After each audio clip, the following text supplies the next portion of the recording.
আসসালামু আলাইকুম ওয়া রাহমাতুল্লাহি ওয়া বারাকাতুহু। ইন্নাল হামদালিল্লাহ ওয়াসসালাতু ওয়াসসালামু আলা রাসূলিল্লাহি ওয়া বা'দ। আজকে আলোচনা করব রমজান মাসে যে স্বপ্নগুলো দেখলে মনের আশা পূরণ হয়। এমনই গুরুত্বপূর্ণ স্বপ্নের ব্যাখ্যাগুলো জানতে আমাদের সাথে থাকবেন। এই ব্যাখ্যাগুলো নিয়ে আজকে আমরা এই ভিডিওতে আলোচনা করব। সাথে যুক্ত আছি আমি মুফতি জুবায়ের বিন ইমাম। আলোচনা বুঝতে শেষ পর্যন্ত থাকবেন। যারা এখনো চ্যানেলটি সাবস্ক্রাইব করেননি, সাবস্ক্রাইব করতে ভুলবেন না। রমজান মাস বরকতের মাস। রমজান মাসের ক্ষেত্রে হাদিসের মধ্যে এসেছে, যে ব্যক্তি রমজান পেল অথচ সে তার গুনাহগুলো আল্লাহ পাকের পক্ষ থেকে মাফ করাতে পারলো না, তার থেকে হতভাগা আর কেউ হতে পারে না।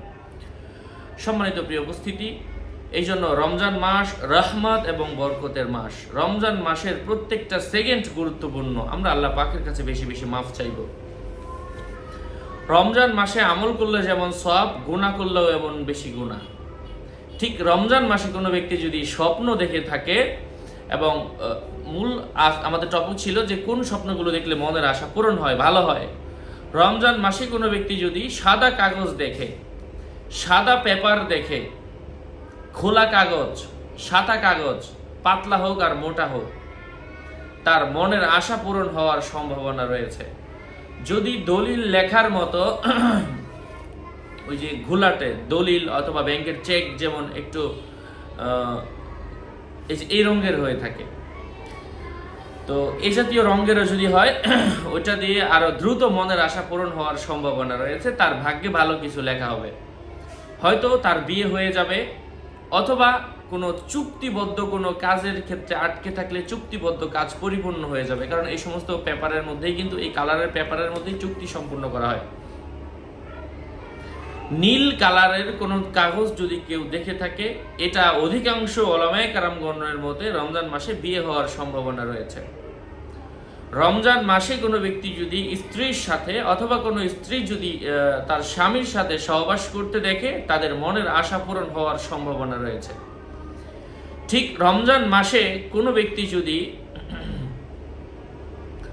শিশু বাচ্চা দেখে, তিনি গর্ভবতী, অথবা কোনো বাচ্চাকে কোলে নিয়েছেন, অথবা কোনো বাচ্চাকে দুধ পান করাচ্ছেন, অথবা কোলে নিয়ে হাঁটছেন, রোদ লাগাচ্ছেন বাচ্চাকে, এ জাতীয় স্বপ্ন দেখার অর্থ মনের আশা পূরণ হওয়ার সম্ভাবনা রয়েছে। ঠিক কোনো অবিবাহিতা নারী যদি এই জাতীয় স্বপ্ন দেখে যে তার বাচ্চা হয়েছে,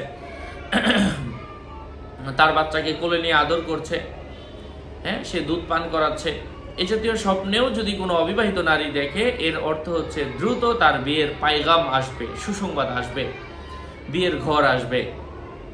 ঠিক কোনো মানুষ যদি ছেলে হোক আর মেয়ে হোক, বিবাহিত হোক আর অবিবাহিত হোক, কর্মজীবী হোক আর চাকুরিজীবী হোক, অথবা বেকার হোক, শিক্ষিত অশিক্ষিত, বৃদ্ধ যৌবন, শিশু, যে কোনো ক্যাটাগরির লোক হোক না কেন, কোনো মানুষ যদি স্বপ্নে কবুতর দেখে, এবং কবুতরটা যদি সাদা হয়, কবুতর এটা শান্তির প্রতীক।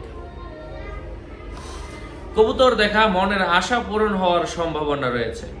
আল্লাহ পাকের পক্ষ থেকে বিশেষ খায়েরের ফাইসালা হবে, আল্লাহ পাকের পক্ষ থেকে নূর আসবে, মনের আশা পূরণ হবে ইনশাআল্লাহ। কবুতর দেখা অবশ্যই ভালো কিছুর সম্ভাবনা বোঝায়।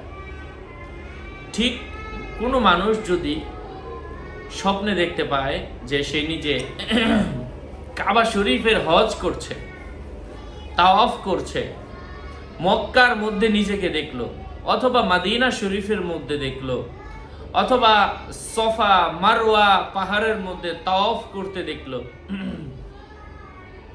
অথবা মক্কার বদর প্রান্তর, উহুদ প্রান্তর, জিন পাহাড়, অথবা আরাফাতের ময়দান, তায়েফের ময়দান,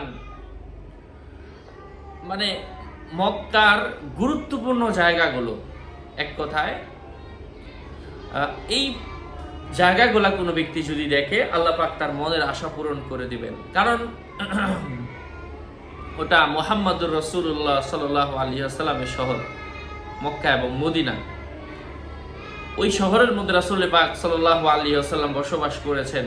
ওটা মুসলমানদের একটা নিদর্শন, শাআইরুল ইসলাম। ইসলামের একটা নিদর্শন আল্লাহ পাক রেখে দিয়েছেন সেই মক্কা এবং মদিনার মধ্যে।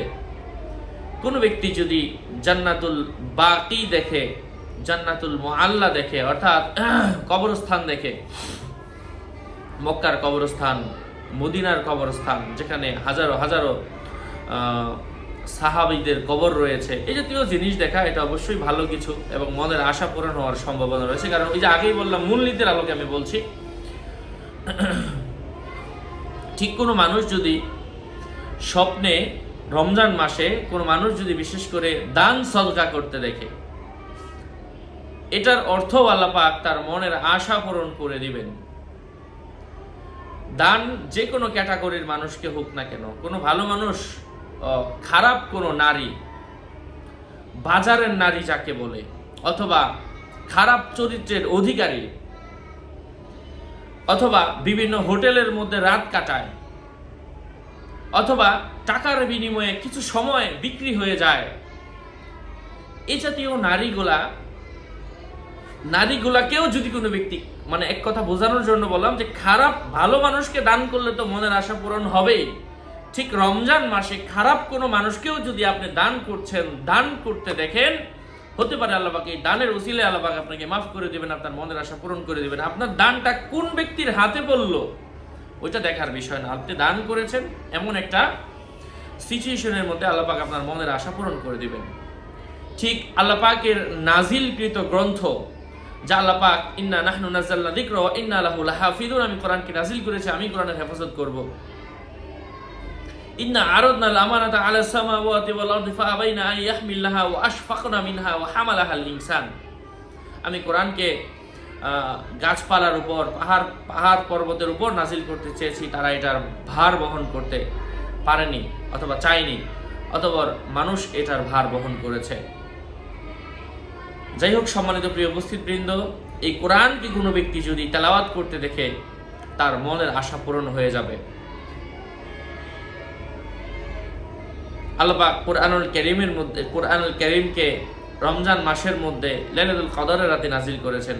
ইন্না আনজালনাহু ফি লাইলাতুল কদর ওয়া মা আদরাকা মা লাইলাতুল কদর লাইলাতুল কদরি খায়রুম মিন আলফি শাহর তানাজ্জালুল মালায়েকাতু ওয়ার রূহু ফিহা বিইذনি রাব্বিহিম মিন কুল্লি আমর সালামুন হিয়া হাত্তা মাতলাইল ফজর।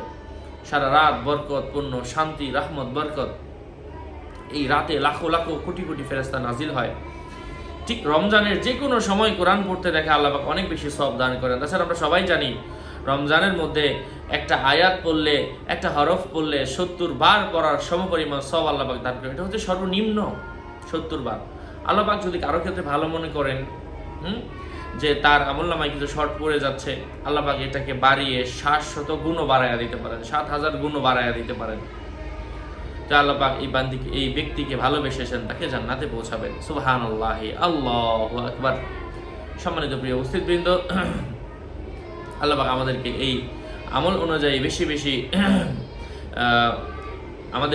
বেশি কোরআন পড়ার, রমজান মাসে মক্কা মদিনা জিয়ারত করার, তাওয়াফ করার, এবং রমজান মাসের মধ্যে রমজানের শেষ দশকের মধ্যে ইতিকাফ করার মতো তৌফিক দান করেন, মানুষকে বেশি বেশি ইফতার খাওয়ানোর তৌফিক দান করেন।